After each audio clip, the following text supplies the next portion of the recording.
ಓಂ ಶಾಂತಿ. ಇಂದಿನ ಮುರಳಿಯ ದಿನಾಂಕ 10/12/2025. ಪ್ರಾತಃಮುರಳಿ ಓಂ ಶಾಂತಿ ಬಾಪ್ತಾದ ಮಧುಬನ. ಮಧುರ ಮಕ್ಕಳೇ, ಚಾರ್ಟಿ ಬೀನ್ಸ್ ಅಟ್ ಹೋಮ್ ಅರ್ಥಾತ್ ಮೊದಲು ಸ್ವಯಂ ಆತ್ಮಾಭಿಮಾನಿಯಾಗು, ಪರಿಶ್ರಮ ಪಡಿ, ನಂತರ ಅನ್ಯರಿಗೆ ಹೇಳಿ. ಆತ್ಮನೆಂದು ತಿಳಿದು ಆತ್ಮಕ್ಕೆ ಜ್ಞಾನ ಕೊಡಿ, ಆಗ ಜ್ಞಾನದ ಖಡ್ಗದಲ್ಲಿ ಹೊಳಪು ಬರುವುದು. ಪ್ರಶ್ನೆ: ಸಂಗಮ ಯುಗದಲ್ಲಿ ಯಾವ 2 ಮಾತುಗಳ ಪರಿಶ್ರಮ ಪಡುವುದರಿಂದ ಸತ್ಯುಗಿ ಸಿಂಹಾಸನಕ್ಕೆ ಮಾಲೀಕರಾಗಿ ಬಿಡುತ್ತೀರಿ? ಉತ್ತರ: 1ನೇ ಪಾಯಿಂಟ್ ಆಗಿದೆ. ಸುಖ ದುಃಖ ನಿಂದ ಸ್ಮೃತಿ ಎಲ್ಲದರಲ್ಲಿಯೂ ಸಮಾನ ಸ್ಥಿತಿ ಇರಲು ಈ ಪರಿಶ್ರಮ ಪಡಿ. ಯಾರಾದರೂ ಉಲ್ಟಾ ಸುಲ್ಟಾ ಮಾತನಾಡಿದರೆ, ಕ್ರೋಧ ಮಾಡಿದರೂ ಸಹ ನಿಶಾಂತವಾಗಿ ಬಿಡಿ. ಎಂದೂ ಬಾಯಿಯ ಚಪ್ಪಾಳೆ ತಟ್ಟಬೇಡಿ, ಅರ್ಥಾತ್ ಎದುರು ಮಾತನಾಡಬೇಡಿ. 7. ದೃಷ್ಟಿಯನ್ನು ನಿರ್ವಿಕಾರಿಯನ್ನಾಗಿ ಮಾಡಿಕೊಳ್ಳಿ. ವಿಕಾರ ದೃಷ್ಟಿಯು ಸಂಪೂರ್ಣ ಸಮಾಪ್ತಿಯಾಗಲಿ. ನಾವು ಆತ್ಮರು ಸಹೋದರಾಗಿದ್ದೇವೆ. ಆತ್ಮನೆಂದು ತಿಳಿದು ಜ್ಞಾನವನ್ನು ಕೊಡಿ.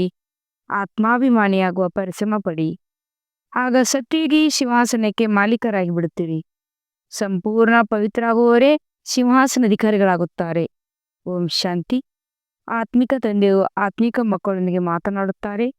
ನೀವು ಆತ್ಮರಿಗೆ ಈ 3ನೇ ನೇತ್ರವು ಸಿಕ್ಕಿದೆ. ಯಾವುದಕ್ಕೆ ಜ್ಞಾನದ ನೇತ್ರವೆಂದು ಹೇಳಲಾಗುತ್ತದೆ, ಅದರ ಮೂಲಕ ನೀವು ತಮ್ಮ ಸಹೋದರನ್ನು ನೋಡುತ್ತೀರಿ. ಅಂದಾಗ ಇದನ್ನು ಬುದ್ಧಿಯಿಂದ ತಿಳಿದುಕೊಳ್ಳುತ್ತಿರಲ್ಲವೇ? ನಾವು ಯಾವಾಗ ಸಹೋದರನನ್ನು ನೋಡುತ್ತೇವೆಂದರೆ ಕರ್ಮೇಂದ್ರಿಯಗಳು ಚಂಚಲವಾಗುವುದಿಲ್ಲ. ಹೀಗೆ ಮಾಡುತ್ತಾ ಮಾಡುತ್ತಾ ವಿಕಾರ ದೃಷ್ಟಿಯು ಸಹ ನಿರ್ವಿಕಾರಿಯಾಗಿ ಬಿಡುವುದು. ತಂದೆ ತಿಳಿಸುತ್ತಾರೆ, ವಿಶ್ವದ ಮಾಲೀಕರಾಗಲು ಪರಿಶ್ರಮವಂತೂ ಪಡಬೇಕಾಗುತ್ತದೆ ಅಲ್ವೇ? ಈಗ ಈ ಪರಿಶ್ರಮ ಪಡಿ. ಪರಿಶ್ರಮ ಪಡುವುದಕ್ಕಾಗಿ ತಂದೆ ಹೊಸ ಹೊಸ ಭವ್ಯ ಮಾತುಗಳನ್ನು ತಿಳಿಸುತ್ತಾರಲ್ವೇ? ಈಗ ತಮ್ಮನ್ನು ಸಹೋದರ ಎಂದು ತಿಳಿದು ಜ್ಞಾನ ಕೊಡುವ ಹವ್ಯಾಸ ಮಾಡಿಕೊಳ್ಳಬೇಕಾಗಿದೆ. ಆಗ ನಾವೆಲ್ಲರೂ ಸಹೋದರಾಗಿದ್ದೇವೆ ಎಂದು ಯಾವ ಗಮನವಿದೆಯೋ, ಗಾಯನವಿದೆಯೋ ಅದು ಪ್ರತ್ಯಕ್ಷವಾಗಿ ಬಿಡುವುದು. ನಾವೆಲ್ಲರೂ ಸಹೋದರಾಗಿದ್ದೇವೆಂದು ಯಾವ ಗಾಯನವಿದೆಯೋ ಅದು ಪ್ರತ್ಯಕ್ಷವಾಗಿ ಬಿಡುವುದು. ನೀವೀಗ ಸತ್ಯವಾದ ಸಹೋದರಾಗಿದ್ದೀರಿ, ಏಕೆಂದರೆ ತಂದೆಯನ್ನು ತಿಳಿದುಕೊಂಡಿದ್ದೀರಿ. ತಂದೆಯು ನೀವು ಮಕ್ಕಳ ಜೊತೆ ಸರ್ವಿಸ್ ಮಾಡುತ್ತಿದ್ದಾರೆ. ಸಾಹಸ ಮಕ್ಕಳದು, ಸಹಯೋಗ ತಂದೆಯದು. ಆದ್ದರಿಂದ ತಂದೆಯು ಬಂದು ಸರ್ವಿಸ್ ಮಾಡುವ ಸಾಹಸ ತರಿಸುತ್ತಾರೆ. ಆದ್ದರಿಂದ ಇದು ಸಹಜವಾಯಿತಲ್ಲವೇ? ಅಂದಾಗ ಪ್ರತಿನಿತ್ಯವೂ ಈ ಅಭ್ಯಾಸ ಮಾಡಬೇಕು, ಸುಸ್ತಾಗಬಾರದು. ಈ ಹೊಸ ಹೊಸ ವಿಚಾರಗಳು ಮಕ್ಕಳಿಗೆ ಸಿಗುತ್ತವೆ. ಮಕ್ಕಳಿಗೆ ಗೊತ್ತಿದೆ, ನಾವು ಸಹೋದರರಿಗೆ ತಂದೆ ಓದಿಸುತ್ತಿರುತ್ತಾರೆ, ಆತ್ಮಗಳೇ ಓದುತ್ತೀರಿ. ಇದು ಆತ್ಮಿಕ ಜ್ಞಾನವಾಗಿದೆ. ಇದಕ್ಕೆ ಆಧ್ಯಾತ್ಮಿಕ ಜ್ಞಾನವೆಂದು ಹೇಳಲಾಗುತ್ತದೆ. ಕೇವಲ ಈ ಸಮಯದಲ್ಲಿಯೇ ಆತ್ಮಿಕ ಜ್ಞಾನವು ಆತ್ಮಿಕ ತಂದೆಯಿಂದ ಸಿಗುತ್ತದೆ. ಏಕೆಂದರೆ ತಂದೆಯು ಸಂಗಮಯುಗದಲ್ಲಿ ಬರುತ್ತಾರೆ. ಯಾವಾಗ ಸೃಷ್ಟಿ ಪರಿವರ್ತನೆ ಆಗುತ್ತದೆ, ಯಾವಾಗ ಸೃಷ್ಟಿ ಪರಿವರ್ತನೆ ಆಗಬೇಕೋ ಆಗಲೇ ಈ ಆತ್ಮಿಕ ಜ್ಞಾನವು ಸಿಗುತ್ತದೆ. ತಂದೆಯು ಬಂದು ಇದೇ ಆತ್ಮಿಕ ಜ್ಞಾನವನ್ನು ಕೊಡುತ್ತಾರೆ. ತಮ್ಮನ್ನು ಆತ್ಮನೆಂದು ತಿಳಿಯಿರಿ. ಆತ್ಮವು ಅಶರೀರಿಯಾಗಿ ಬಂದಿತು, ಇಲ್ಲಿ ಮತ್ತೆ ಶರೀರವನ್ನು ಧಾರಣೆ ಮಾಡುತ್ತದೆ. ಆರಂಭದಿಂದ ಹಿಡಿದು ಇಲ್ಲಿಯವರೆಗೆ ಆತ್ಮವು 84 ಜನ್ಮಗಳನ್ನು ತೆಗೆದುಕೊಂಡಿದೆ. ಆದರೆ ನಂಬರ್ ವಾರ್ ಯಾರು ಹೇಗೆ ಬಂದಿದ್ದರೋ ಅವರು ಅದೇ ರೀತಿ ಜ್ಞಾನ ಯೋಗದ ಪರಿಶ್ರಮ ಪಡುತ್ತಾರೆ ಮತ್ತು ಅವರಿಂದ ಕಾಣುತ್ತದೆ. ಯಾರು ಹೇಗೆ ಕಲ್ಪದ ಹಿಂದೆ ಪುರುಷಾರ್ಥ ಮಾಡಿದರೋ, ಪರಿಶ್ರಮ ಪಟ್ಟರೋ, ಅವರು ಈಗಲೂ ಸಹ ಅದೇ ರೀತಿ ಪರಿಶ್ರಮ ಪಡುತ್ತಾರೆ. ತನಗಾಗಿ ಪರಿಶ್ರಮ ಪಡಬೇಕಾಗಿದೆ, ಬೇರೆ ಯಾರಿಗಾಗೂ ಅಲ್ಲ. ಆದ್ದರಿಂದ ತನ್ನನ್ನು ಆತ್ಮನೆಂದು ತಿಳಿದು ತನ್ನ ಜೊತೆ ಪರಿಶ್ರಮ ಪಡಬೇಕಾಗಿದೆ. ಅನ್ಯರು ಏನೇ ಮಾಡುತ್ತಾರೆಂದರೆ ಅದರಲ್ಲಿ ನಮ್ಮದೇನೋ ಹೋಗುತ್ತದೆ. ದಾನವು ಮನೆಯಿಂದಲೇ ಪ್ರಾರಂಭವಾಗುತ್ತದೆ. ಅರ್ಥಾತ್ ಮೊದಲು ಸ್ವಯಂ ಪರಿಶ್ರಮ ಪಡಬೇಕಾಗುತ್ತದೆ, ನಂತರ ಅನ್ಯರಿಗೆ ತಿಳಿಸಬೇಕಾಗಿದೆ. ಯಾವಾಗ ನೀವು ತಮ್ಮನ್ನು ಆತ್ಮನೆಂದು ತಿಳಿದು ಆತ್ಮಕ್ಕೆ ಜ್ಞಾನ ಕೊಡುತ್ತೀರೋ ಆಗ ನಿಮ್ಮ ಜ್ಞಾನ ಖಡ್ಗದಲ್ಲಿ ಹೊಳಪಿರುವುದು. ಪರಿಶ್ರಮವಂತೂ ಇದೆ ಅಲ್ಲವೇ? ಅವಶ್ಯವಾಗಿ ಸಹನೆ ಮಾಡಲೇಬೇಕಾಗುತ್ತದೆ. ಈ ಸಮಯದಲ್ಲಿ ದುಃಖ ಸುಖ ನಿಂದ ಸ್ಮೃತಿ ಮಾನ ಅಪಮಾನ ಇದೆಲ್ಲವನ್ನು ಅಲ್ಪ ಸ್ವಲ್ಪ ಸಹನೆ ಮಾಡಬೇಕಾಗುತ್ತದೆ. ಯಾರಾದರೂ ಉಲ್ಟಾ ಸುಲ್ಟಾ ಮಾತನಾಡುತ್ತಾರೆಂದರೆ ಮೌನವಾಗಿರಿ ಎಂದು ಹೇಳುತ್ತಾರೆ. ಯಾವಾಗ ಒಬ್ಬರು ಮೌನವಾಗಿ ಬಿಟ್ಟರೆ ಕ್ರೋಧ ಮಾಡುವವರು ಏನು ಮಾಡುತ್ತಾರೆ? ಯಾವಾಗ ಒಬ್ಬರು ಮಾತನಾಡುವರು ಆಗ ಇನ್ನೊಬ್ಬರು ಮಾತನಾಡುತ್ತಾರೆ. ಆಗ ಬಾಯಿ ಚಪ್ಪಳೆ ಆಗುತ್ತದೆ. ಒಂದು ವೇಳೆ ಒಬ್ಬರು ಮಾತನಾಡಿದರೂ ಇನ್ನೊಬ್ಬರು ಶಾಂತವಾದರೆಂದರೆ ಅಲ್ಲಿಗೆ ನಿಂತು ಹೋಗುತ್ತದೆ. ತಂದೆ ಇದನ್ನೇ ಕಲಿಸುತ್ತಾರೆ. ಯಾರಾದರೂ ಕ್ರೋಧದಲ್ಲಿ ಬಂದಿದ್ದಾರೆಂಬುದನ್ನು ನೋಡಿದರೆ ಶಾಂತವಾಗಿ ಬಿಡಿ. ತಾನಾಗಿಯೇ ಅವರ ಕ್ರೋಧವು ಶಾಂತವಾಗಿ ಬಿಡುವುದು. ಅವರು ಮಾತನಾಡುವುದಿಲ್ಲ. ಒಂದು ವೇಳೆ ಇಬ್ಬರು ಮಾತನಾಡುತ್ತಿದ್ದರೆ ಅಲ್ಲಿ ಗಡಿಬಿಡಿಯಾಗಿ ಬಿಡುತ್ತದೆ. ಆದ್ದರಿಂದ ತಂದೆ ತಿಳಿಸುತ್ತಾರೆ, ಮಕ್ಕಳೇ, ಎಂದೂ ಈ ಮಾತುಗಳಲ್ಲಿ ಬಾಯಿ ಚಪ್ಪಾಳೆ ತಟ್ಟಬೇಡಿ. ವಿಕಾರದ ಕಾಮ ಕ್ರೋಧ ಚಪ್ಪಾಳೆ ತಟ್ಟಬೇಡಿ. ಮಕ್ಕಳು ಪ್ರತಿಯೊಬ್ಬರ ಕಲ್ಯಾಣ ಮಾಡಲೇಬೇಕಾಗಿದೆ. ಇಷ್ಟೊಂದು ಸೇವಾ ಕೇಂದ್ರಗಳು ಎತ್ತಕ್ಕಾಗಿ ಆಗಿವೆ.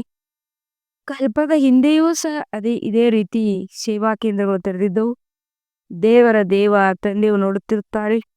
ಅನೇಕ ಮಕ್ಕಳಿಗೆ ನಾನು ಸೇವಾ ಕೇಂದ್ರವನ್ನು ತೆರೆಯಬೇಕು, ಸೇವಾ ಕೇಂದ್ರವನ್ನು ಸಂಭಾಳನೆ ಮಾಡಬೇಕು ಎಂದು ಆಸಕ್ತಿ ಇರುತ್ತದೆ. ಇದರಿಂದ ದಿನ ಪ್ರತಿದಿನ ಹೆಚ್ಚಾಗುತ್ತಾ ಹೋಗುತ್ತದೆ.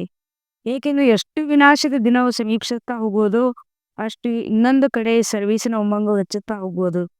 ಈಗ ಬಾಪ್ತಾದ ಇಬ್ಬರು ಒಟ್ಟಿಗೆ ಇರುವುದರಿಂದ ಪ್ರತಿಯೊಬ್ಬರನ್ನು ಏನು ಪುರುಷಾರ್ಥ ಮಾಡುತ್ತಾರೆ, ಏನು ಪದವಿ ಪಡೆಯುತ್ತಾರೆ ಎಂದು ನೋಡುತ್ತಾರೆ. ಯಾರ ಪುರುಷಾರ್ಥ ಉತ್ತಮ, ಯಾರ್ದು ಮಧ್ಯಮ, ಯಾರ್ದು ಕನಿಷ್ಠವಾಗಿದೆ ಎಂಬುದನ್ನು ನೋಡುತ್ತಿರುತ್ತಾರೆ. ಶಿಕ್ಷಕರು ಸಹ ಶಾಲೆಯಲ್ಲಿ ಯಾವ ವಿದ್ಯಾರ್ಥಿ ಯಾವ ಸಬ್ಜೆಕ್ಟಲ್ಲಿ ಮೇಲೆ ಕೆಳಗಾಗುತ್ತಾರೆ ಎಂಬುದನ್ನು ನೋಡುತ್ತಾರೆ. ಇಲ್ಲಿಯೂ ಅದೇ ರೀತಿ ತಂದೆಯು ನೋಡುತ್ತಿರುತ್ತಾರೆ. ಕೆಲವು ಮಕ್ಕಳ ಬಹಳ ಚೆನ್ನಾಗಿ ಗಮನ ಕೊಡುತ್ತಿರುತ್ತಾರೆಂದರೆ ತಮ್ಮನ್ನು ಉತ್ತಮರೆಂದು ತಿಳಿಯುತ್ತಾರೆ. ಇನ್ನು ಕೆಲವೊಮ್ಮೆ ಮರೆತು ಹೋಗುತ್ತಾರೆ, ನೆನಪಿನಲ್ಲಿರುವುದಿಲ್ಲ. ಆಗ ತಮ್ಮನ್ನು ಕನಿಷ್ಠರೆಂದು ತಿಳಿಯುತ್ತಾರೆ. ಇದು ಶಾಲೆಯಲ್ಲವೇ? ಮಕ್ಕಳು ಹೇಳುತ್ತಾರೆ, ಬಾಬಾ, ನಾವು ಕೆಲವೊಮ್ಮೆ ಬಹಳ ಖುಷಿಯಲ್ಲಿರುತ್ತೇವೆ, ಕೆಲವೊಮ್ಮೆ ಖುಷಿಯ ಕಡಿಮೆಯಾಗಿ ಬಿಡುತ್ತದೆ. ಆದ್ದರಿಂದ ತಂದೆ ತಿಳಿಸುತ್ತಿರುತ್ತಾರೆ, ಒಂದು ವೇಳೆ ಖುಷಿಯಲ್ಲಿರಲು ಬಯಸುತ್ತೇನೆಂದರೆ ಮನ್ಮನಾಹುವ ತಮ್ಮನ್ನು ಆತ್ಮನೆಂದು ತಿಳಿಯಿರಿ ಮತ್ತು ತಂದೆಯನ್ನು ನೆನಪು ಮಾಡಿ ಸಮ್ಮುಖದಲ್ಲಿ ಪರಮಾತ್ಮನ ನೋಡಿ. ಅವರು ಅಕಾಲ ಸಿಂಹಾಸನದಲ್ಲಿ ಕುಳಿತಿದ್ದಾರೆ. ಹೀಗೆ ಸಹೋದರ ಕಡೆಯೂ ನೋಡಿ ತಮ್ಮನ್ನು ಆತ್ಮನೆಂದು ತಿಳಿದು ಮತ್ತೆ ಸಹೋದರನೊಂದಿಗೆ ಮಾತನಾಡಿ. ನಾವು ಸಹೋದರನಿಗೆ ಜ್ಞಾನ ಕೊಡುತ್ತೇನೆ, ಸಹೋದರಿಯಲ್ಲ, ಸಹೋದರಿಯಾಗಿದ್ದಾರೆ ಎಂದು ತಿಳಿಯಿರಿ. ನಾವು ಆತ್ಮರಿಗೆ ಜ್ಞಾನ ಕೊಡುತ್ತೇವೆ ಎಂಬುದು ಒಂದು ವೇಳೆ ಹವ್ಯಾಸವಾಗಿಬಿಟ್ಟರೆ, ಯಾವ ವಿಕಾರ ದೃಷ್ಟಿಯು ನಿಮಗೆ ಮೋಸ ಮಾಡುತ್ತದೆಯೋ ಅದು ನಿಧಾನವಾಗಿ ನಿಂತು ಹೋಗುವುದು. ಆತ್ಮಕ್ಕೆ ಏನು ಮಾಡುವುದು? ಯಾವಾಗ ದೇಹಾಭಿಮಾನ ಬರುವುದು ಆಗ ಕೆಳಗೆ ಬೀಳುತ್ತಾರೆ. ಬಾಬಾ ನಮ್ಮ ದೃಷ್ಟಿಯು ವಿಕಾರಿಯಾಗಿದೆ ಎಂದು ಅನೇಕರು ಹೇಳುತ್ತಾರೆ. ಮಕ್ಕಳೇ, ವಿಕಾರ ದೃಷ್ಟಿಯನ್ನು ನಿರ್ವಿಕಾರಿಯನ್ನಾಗಿ ಮಾಡಿಕೊಳ್ಳಿ. ತಂದೆಯು ಆತ್ಮಕ್ಕೆ 3ನೇ ನೇತ್ರವನ್ನು ಕೊಟ್ಟಿದ್ದಾರೆ. 3ನೇ ನೇತ್ರದಿಂದ ನೋಡುತ್ತೀರೆಂದರೆ ಮತ್ತೆ ನಿಮಗೆ ದೇಹವನ್ನು ನೋಡುವ ಹವ್ಯಾಸವು ಬಿಟ್ಟು ಹೋಗುವುದು. ತಂದೆಯು ಮಕ್ಕಳಿಗೆ ಆದೇಶ ನೀಡುತ್ತಿರುತ್ತಾರೆ. ಇವರಿಗೂ ಸಹ ಇದೇ ರೀತಿ ಹೇಳುತ್ತಾರೆ. ಇವರೂ ಸಹ ದೇಹದಲ್ಲಿರುವ ಆತ್ಮವನ್ನೇ ನೋಡುತ್ತಾರೆ. ಆದ್ದರಿಂದ ಇದಕ್ಕೆ ಆತ್ಮಿಕ ಜ್ಞಾನವೆಂದು ಹೇಳಲಾಗುತ್ತದೆ. ನೋಡಿ, ನೀವು ಎಷ್ಟು ಶ್ರೇಷ್ಠ ಪದವಿಯನ್ನು ಪಡೆಯುತ್ತೀರಿ. ಇದು ಬಹಳ ಭಾರಿ ಪದವಿಯಾಗಿದೆ ಅಂದಾಗ ಅದೇ ರೀತಿ ಪುರುಷಾರ್ಥವನ್ನು ಮಾಡಬೇಕಾಗಿದೆ. ತಂದೆಯು ಸಹ ತಿಳಿಸುತ್ತಾರೆ, ಕಲ್ಪದ ಹಿಂದಿನ ತರ ಎಲ್ಲರ ಪುರುಷಾರ್ಥವು ನಡೆಯುವುದು. ಕೆಲವರು ರಾಜಾರಾಣಿಯಾಗುತ್ತಾರೆ, ಕೆಲವು ಪ್ರಜೆಗಳಲ್ಲಿ ಬರುತ್ತಾರೆ ಅಂದಾಗ ಯಾವಾಗಿಲ್ಲಿ ಕುಳಿತು ಯೋಗವನ್ನು ಮಾಡಿಸುತ್ತೀರೋ ಆಗ ತಮ್ಮನ್ನು ಆತ್ಮನೆಂದು ತಿಳಿದು ಅನ್ಯರ ಭ್ರುಕುಟಿಯಲ್ಲಿಯೂ ಸಹ ಆತ್ಮ ನೋಡುತ್ತಿದ್ದರೆ ಮತ್ತೆ ಅವರ ಸೇವೆ ಚೆನ್ನಾಗಿ ಆಗುವುದು.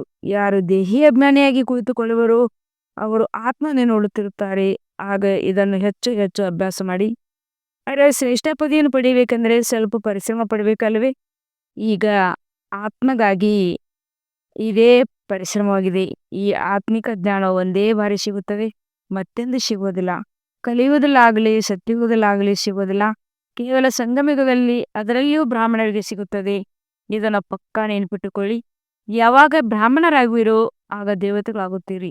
ಬ್ರಾಹ್ಮಣರೇ ಆಗಲಿಲ್ಲವೆಂದರೆ ಹೇಗೆ ದೇವತೆಗಳಾಗುತ್ತೀರಿ?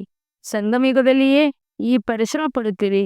ಮತ್ಯಾವ ಸಮಯದಲ್ಲಿಯೂ ತಮ್ಮನ್ನು ಆತ್ಮನೆಂದು ತಿಳಿದು ಅನ್ಯರನ್ನು ಆತ್ಮನೆಂದು ತಿಳಿದು ಅವರಿಗೆ ಜ್ಞಾನ ಕೊಡಿ ಎಂದು ಹೇಳುವುದಿಲ್ಲ. ತಂದೆಯು ಏನೇನು ತಿಳಿಸುವರು ಅದನ್ನು ವಿಚಾರಸಾಗರ ಮಂಥನ ಮಾಡಿ ಪರಿಶೀಲನೆ ಮಾಡಿಕೊಳ್ಳಿ. ಇದು ಸರಿಯೇ? ಇದು ನಮಗೆ ಲಾಭದ ಮಾತಾಗಿದೆಯೇ? ಆಗ ತಂದೆಯು ಯಾವ ಶಿಕ್ಷಣವಿದೆಯೋ ಅದನ್ನು ನಮ್ಮ ಸಹೋದರಿಗೆ ಕೊಡಬೇಕಾಗಿದೆ. ಸ್ತ್ರೀಯರಿಗೆ ಕೊಡಬೇಕು ಮತ್ತು ಪುರುಷರಿಗೆ ಕೊಡಬೇಕೆಂದು ಅಭ್ಯಾಸವಾಗಿ ಬಿಡುವುದು. ವಾಸ್ತವದಲ್ಲಿ ಜ್ಞಾನವನ್ನು ಆತ್ಮಗಳಿಗೆ ತಿಳಿಸಲಾಗುತ್ತದೆ. ಆತ್ಮವೇ ಸ್ತ್ರೀ, ಆತ್ಮವೇ ಪುರುಷನಾಗಿದೆ, ಸಹೋದರರಾಗಿದೆ, ಸಹೋದರಿಯಾಗಿದೆ. ತಂದೆ ತಿಳಿಸುತ್ತಾರೆ, ನೀವು ಮಕ್ಕಳಿಗೆ ಜ್ಞಾನವನ್ನು ಕೊಡುತ್ತೇನೆ. ನಾನು ಮಕ್ಕಳ ಕಡೆ ಅರ್ಥಾರ್ಥ ಆತ್ಮಗಳನ್ನು ನೋಡುತ್ತೇನೆ ಮತ್ತು ಆತ್ಮಗಳು ಸಹ ತಿಳಿದುಕೊಳ್ಳುತ್ತೀರಿ. ನನಗೆ ಪರಮಾತ್ಮ ತಂದೆಯು ಜ್ಞಾನ ಕೊಡುತ್ತಾರೆ. ಇವರು ಆತ್ಮಾಭಿಮಾನಿಯಾಗಿದ್ದಾರೆಂದು ಇದಕ್ಕೆ ಹೇಳಲಾಗುತ್ತದೆ ಮತ್ತು ಪರಮಾತ್ಮನ ಜೊತೆ ಆತ್ಮಜ್ಞಾನದ ವಾರ್ತಾಲಾಪವೆಂದು ಹೇಳಲಾಗುತ್ತದೆ. ತಂದೆಯು ಈ ಶಿಕ್ಷಣ ಕೊಡುತ್ತಾರೆ. ಯಾರೇ ಹೊಸಬರು ಬಂದರೆ ಅವರಿಗೂ ಸಹ ತಮ್ಮನ್ನು ಆತ್ಮನೆಂದು ತಿಳಿದು ಆತ್ಮಕ್ಕೆ ತಂದೆಯ ಪರಿಚಯ ಕೊಡಬೇಕಾಗಿದೆ. ಆತ್ಮದಲ್ಲಿ ಜ್ಞಾನವಿದೆ, ಶರೀರದಲ್ಲ ಅಂದಾಗ ಅವರೂ ಸಹ ಆತ್ಮನೆಂದೇ ತಿಳಿದು ಜ್ಞಾನ ಕೊಡಬೇಕು. ಇದರಿಂದ ಅವರಿಗೂ ಇಷ್ಟವಾಗುವುದು. ಹೀಗೆ ತಿಳಿಸುವುದರಿಂದ ಹೇಗೆ ನಿಮ್ಮ ಬಾಯಿಯಲ್ಲಿ ಜ್ಞಾನದ ಹೊಳಪಿದೆ ಎಂದರ್ಥ. ಈ ಜ್ಞಾನದ ಖಡ್ಗದಲ್ಲಿ ಹೊಳಪು ತುಂಬುವುದು, ಏಕೆಂದರೆ ಆತ್ಮಾಭಿಮಾನಿಗಳಾಗುತ್ತಲ್ವೇ. ಅಂದಾಗ ಇದನ್ನು ಅಭ್ಯಾಸ ಮಾಡಿ ನೋಡಿ. ತಂದೆ ತಿಳಿಸುತ್ತಾರೆ, ಮಕ್ಕಳೇ ಇದು ಸರಿಯೇ ಎಂದು ನಿರ್ಣಯ ಮಾಡಿ. ಮತ್ತು ಮಕ್ಕಳಿಗೂ ಸಹ ಇದನ್ನು ಹೊಸ ಮಾತಲ್ಲ, ಏಕೆಂದರೆ ತಂದೆಯು ಬಹಳ ಸಹಜ ಮಾಡಿ ತಿಳಿಸುತ್ತಾರೆ. ಚಕ್ರವನ್ನು ಸುತ್ತಿದಿರಿ, ಈಗ ನಾಟಕವು ಪೂರ್ಣವಾಗುತ್ತದೆ. ತಂದೆ ನೆನಪಿನಲ್ಲಿರುತ್ತೀರಿ. ತಮೋಪ್ರಧಾನರಿಂದ ಸತೋಪ್ರಧಾನರಾಗಿ ಸತೋಪ್ರಧಾನರ ಪ್ರಪಂಚದ ಮಾಲೀಕರಾಗುತ್ತೀರಿ. ಮತ್ತೆ ಅದೇ ರೀತಿಯಾಗಿ ಏಣಿಯನ್ನು ಕೆಳಗಿರುತ್ತೀರಿ. ಹೀಗೆ ತಂದೆಯು ಎಷ್ಟು ಸಹಜವಾಗಿ ತಿಳಿಸುತ್ತಾರೆ. ಪ್ರತಿ 5,000 ವರ್ಷಗಳ ನಂತರ ನಾನು ಬರಬೇಕಾಗುತ್ತದೆ. ಡ್ರಾಮಾದ ಯೋಜನೆ ಅನುಸಾರ ನಾನು ಬಂಧಿತನಾಗಿದ್ದೇನೆ. ಬಂದು ಮಕ್ಕಳಿಗೆ ಸಹಜ ನೆನಪಿನಿಂದ ಯಾತ್ರೆಯನ್ನು ಕಲಿಸುತ್ತೇನೆ. ತಂದೆಯ ನೆನಪಿನಲ್ಲಿ ಅಂತಮತಿ ಸೋಗತಿ ಆಗುವುದು. ಇದು ಈ ಸಮಯಕ್ಕಾಗಿಯೇ ಇದೆ. ಇದು ಅಂತ್ಯಕಾಲದಲ್ಲಿವಾಗಿದೆ. ಈಗ ಈ ಸಮಯದಲ್ಲಿ ತಂದೆಯು ಕುಳಿತು ಯುಕ್ತಿಯನ್ನು ತಿಳಿಸುತ್ತಾರೆ. ನನ್ನೊಬ್ಬನು ನೆನಪು ಮಾಡಿದರೆ ನಿಮ್ಮ ಸದ್ಗತಿ ಆಗಿಬಿಡುವುದು. ಈ ವಿದ್ಯೆಯಿಂದ ನಾನು ಈ ರೀತಿ ಆಗುತ್ತೇನೆ, ದೇವತೆ ಆಗುತ್ತೇನೆ ಎಂದು ಮಕ್ಕಳು ಸಹ ತಿಳಿದುಕೊಳ್ಳುತ್ತೀರಿ. ನಾನು ಹೋಗಿ ಹೊಸ ಪ್ರಪಂಚದಲ್ಲಿ ದೇವಿ ದೇವತೆ ಆಗುತ್ತೇನೆ ಎಂಬುದನ್ನು ಈ ಬ್ರಹ್ಮರಲ್ಲಿಯೂ ಇದೆ. ಇದೇನು ಹೊಸ ಮಾತಲ್ಲ. ತಂದೆಯು ಪದೇ ಪದೇ ಹೇಳುತ್ತಾರೆ, ನಥಿಂಗ್ ನ್ಯೂ. ಇಲ್ಲಂತೂ ಏನೇನು ಹತ್ತಬೇಕು ಮತ್ತು ಇಳಿಯಬೇಕಾಗಿದೆ. ಜಿನ್ನಿಯ ಕಥೆ ಇದೆಯಲ್ಲವಾ, ಜಿನ್ನಿಗೆ ಹತ್ತುವ ಮತ್ತು ಇಳಿಯುವ ಕೆಲಸ ಕೊಡಲಾಗುತ್ತದೆ. ಈ ನಾಟಕವೇ ಹತ್ತುವ ಮತ್ತು ಇಳಿಯುವುದಾಗಿದೆ. ನೆನಪಿನ ಯಾತ್ರೆಯಿಂದ ಬಹಳ ಶಕ್ತಿಶಾಲಿಯಾಗಿ ಬಿಡುತ್ತೀರಿ. ಆದ್ದರಿಂದ ತಂದೆಯು ಮಕ್ಕಳಿಗೆ ಭಿನ್ನ ಭಿನ್ನ ರೀತಿಯಿಂದ ಕಲಿಸಿಕೊಡುತ್ತಾರೆ. ಮಕ್ಕಳು ಈಗ ಆತ್ಮಾಭಿಮಾನಿಯಾಗಿ ಎಲ್ಲರೂ ಈಗ ಹಿಂತಿರುಗಿ ಹೋಗಬೇಕಾಗಿದೆ. ಈ ಆತ್ಮರು ಪೂರ್ಣ 84 ಜನ್ಮಗಳನ್ನು ತೆಗೆದುಕೊಂಡು ತಮೋಪ್ರಧಾನರಾಗಿ ಬಿಟ್ಟಿದ್ದೀರಿ. ಭಾರತವಾಸಿಗಳೇ ಸತೋ ರಜೋ ತಮೋ ಆಗುತ್ತೀರಿ. ಮತ್ಯಾವುದೇ ಖಂಡದವರಿಗೆ ಪೂರ್ಣ 84 ಜನ್ಮಗಳನ್ನು ತೆಗೆದುಕೊಂಡಿದ್ದಾರೆಂದು ಹೇಳುವುದಿಲ್ಲ. ತಂದೆಯು ಬಂದು ತಿಳಿಸಿದ್ದಾರೆ, ಸೃಷ್ಟಿ ನಾಟಕದಲ್ಲಿ ಪ್ರತಿಯೊಬ್ಬರ ಪಾತ್ರವು ತನ್ನದೇ ಆಗಿದೆ. ಆತ್ಮ ಎಷ್ಟು ಸೂಕ್ಷ್ಮವಾಗಿದೆ. ಇಷ್ಟು ಸೂಕ್ಷ್ಮ ಆತ್ಮದಲ್ಲಿ ಈ ಅವಿನಾಶಿ ಪಾತ್ರ ಅಡಕವಾಗಿದೆ ಎಂಬುದು ವಿಜ್ಞಾನಿಗಳಿಗೆ ಅರ್ಥವಾಗುವುದೇ ಇಲ್ಲ. ಇದು ಎಲ್ಲರಿಗಿಂತ ಅದ್ಭುತ ಮಾತಾಗಿದೆ. ಇಷ್ಟು ಚಿಕ್ಕ ಆತ್ಮವು ಎಷ್ಟು ದೊಡ್ಡ ಪಾತ್ರವನ್ನು ಅಭಿನಯಿಸುತ್ತದೆ. ಆತ್ಮ ಅವಿನಾಶಿ, ಈ ನಾಟಕ ವಿನಾಶಿಯಾಗಿದೆ. ಆತ್ಮ ಅವಿನಾಶಿಯಾಗಿದೆ, ಈ ನಾಟಕವು ಅವಿನಾಶಿಯಾಗಿದೆ. ಮತ್ತು ಮಾಡಲ್ಪಟ್ಟದ ಇದು ಯಾವಾಗ ಆಯಿತು ಎಂದು ಯಾರು ಹೇಳುವಂತಿಲ್ಲ. ಇದು ಸೃಷ್ಟಿಯಾಗಿದೆ. ಈ ಜ್ಞಾನವು ಬಹಳ ಅದ್ಭುತವಾಗಿದೆ. ಇದನ್ನು ಎಂದೂ ಯಾರು ತಿಳಿಸಲು ಸಾಧ್ಯವಿಲ್ಲ. ಈ ಜ್ಞಾನವನ್ನು ತಿಳಿಸುವ ಶಕ್ತಿ ಯಾರಿಗೂ ಇಲ್ಲ. ತಂದೆಯು ಮಕ್ಕಳಿಗೆ ದಿನ ಪ್ರತಿದಿನ ತಿಳಿಸುತ್ತಲೇ ಇರುತ್ತಾರೆ. ಈಗ ಅಭ್ಯಾಸ ಮಾಡಿ. ನಾನು ನಮ್ಮ ಸಹೋದರ ಆತ್ಮನಿಗೆ ತಮ್ಮ ಸಮಾನರನ್ನಾಗಿ ಮಾಡಿಕೊಳ್ಳಲು ಜ್ಞಾನವನ್ನು ಕೊಡುತ್ತೇನೆ. ತಂದೆಯಿಂದ ಆಸ್ತಿಯನ್ನು ಪಡೆದುಕೊಳ್ಳುವುದಕ್ಕಾಗಿ ಜ್ಞಾನ ಕೊಡುತ್ತೇನೆ. ಏಕೆಂದರೆ ಎಲ್ಲ ಆತ್ಮರಿಗೆ ಹಕ್ಕಿದೆ. ತಂದೆಯು ಎಲ್ಲ ಆತ್ಮರಿಗೆ ತಮ್ಮ ತಮ್ಮ ಶಾಂತಿ ಸುಖದ ಆಸ್ತಿಯನ್ನು ಕೊಡಲು ಬರುತ್ತಾರೆ. ನಾವು ರಾಜಧಾನಿಯಲ್ಲಿದ್ದಾಗ ಉಳಿದೆಲ್ಲರೂ ಶಾಂತಿಧಾಮದಲ್ಲಿರುತ್ತಾರೆ.